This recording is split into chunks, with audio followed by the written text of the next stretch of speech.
Hello Kiran గారు, నమస్తే అండి. నమస్తే అండి. చిన్న పిల్లలు మనం చూసుకున్నట్లయితే ఆల్మోస్ట్ 1.5 year కే పిల్లలకు పళ్ళు రావడం స్టార్ట్ అవుతుంది కదండి. సో వాళ్ళకి ఎప్పటి నుంచి బ్రష్ చేయడం స్టార్ట్ చేయాలంటారు?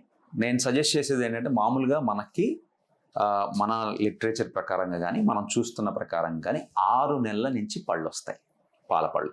అవును, యూజువల్గా కింద స్టార్ట్ అవుతాయి, కింద 2 పైన 2 కింద మళ్ళీ 4 అవుతాయి, పైన 4 అవుతాయి. ఇలా మనకి 2 సంవత్సరాలు నిండేసరికి 20 పళ్ళు, పైన 10 కింద 10 20 రావాలి.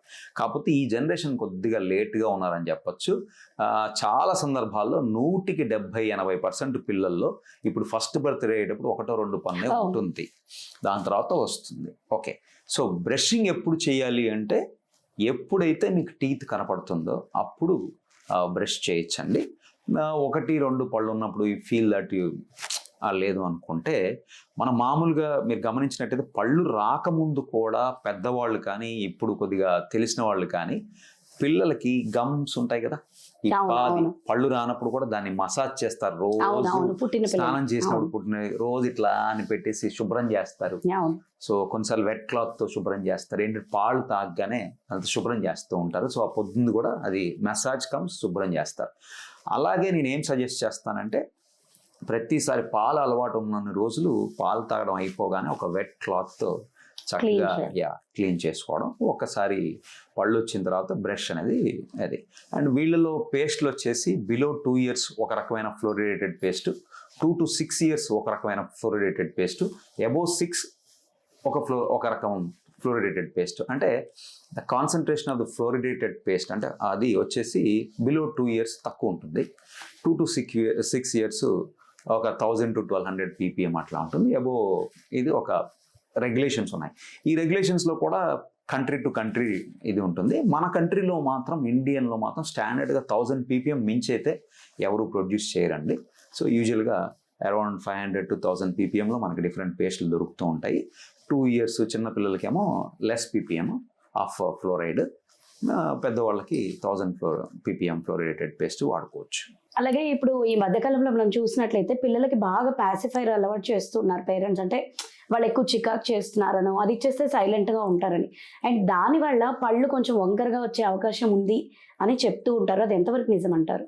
యు మీన్ పాసిఫైర్స్ అంటే నోట్లో పెట్టుకునే పీకా. సో జనరల్గా ఏంటంటే మీకు మన గ్రోత్ స్పాట్స్ ఉంటాయి. ఒక్కొక్క గ్రోత్లో మనకి ఒక గ్రోత్ స్పాట్లో పిల్లవాడు పెరుగుతుంటాం మనం అది గమనిస్తాం. అలాగే మనకి పై దవడ కింద దవడ కొన్ని గ్రోత్ స్పాట్లో పెరుగుతుంది. ఈ గ్రోత్ స్పాట్ టైంలో అంటే దవడలు స్పెషల్గా ఏంటంటే మీకు ఈ ఒక షేప్ తీసుకునేది ఎప్పుడు తీసుకుంటాయంటే ఒక 9 years ఆ టైంలో మీకు బాగా అర్థమైపోతూ ఉంటుంది. ఎందుకంటే ఆడపిల్లల్లో కానీ మగపిల్లల్లో కానీ జనరల్గా 12.5 to 14 yearsకి ఈ ఆల్మోస్ట్ గ్రోత్ సీజ్ అయిపోతూ ఉంటుంది. అంటే కొంతమందికి ఒక 6 months ఎక్స్టెన్షన్ అది ఉంటుంది వాళ్ళ జెనెటికల్ ఇది బట్టి. ఆ టైంలో కనుక జనరల్గా పాల పీకలు అది పెట్టుకునే పెద్దగా ఉండదు, చిన్న వయసులోనే ఉంటుంది కాబట్టి దానివల్ల ఏం ప్రాబ్లం ఉండదు. ఒకవేళ నోట్లో వేలు పెట్టుకునే అలవాటు అలాగే ఉండిపోయింది, రాత్రిపూట పడుకున్నప్పుడు తెలవకుండా నోట్లో వేలు పెట్టుకుంటున్నారు, నెయిల్ బైటింగ్ లిప్ బైటింగ్ అలవాటు ఉంది, లేకపోతే నోరు తెరిచి పడుకుంటున్నారు, అది హ్యాబిచ్యుయేటెడ్గా ఉండొచ్చు, అలవాటు అలా అయిపోయి ఉండొచ్చు, లేదా వాడికి ఎప్పుడో జలుబు చేసినప్పుడు అట్లా అది అలా అలవాటు కావచ్చు. కొన్నిసార్లు కొంతమంది tonsils, adenoids, upper respiratory asthma అట్లా ఉన్న వాళ్ళకి, నోస్ బ్లాక్, సైనసైటిస్ అట్లా ఉన్న వాళ్ళకి ఫ్రీక్వెంట్గా నోస్ బ్లాక్ కావడం, పాలిప్స్ ఉన్న వాళ్ళకి నోస్ బ్లాక్ కావడం, నాసల్ సెప్టమ్ డీవియేషన్ ఉన్న వాళ్ళకి నోస్ బ్లాక్ కావడం, ఇలాంటి సిచ్యువేషన్లో ఏంటంటే నోరు తెరిచి పడుకునేది ఎక్కువ ఛాన్స్ ఉంటుంది.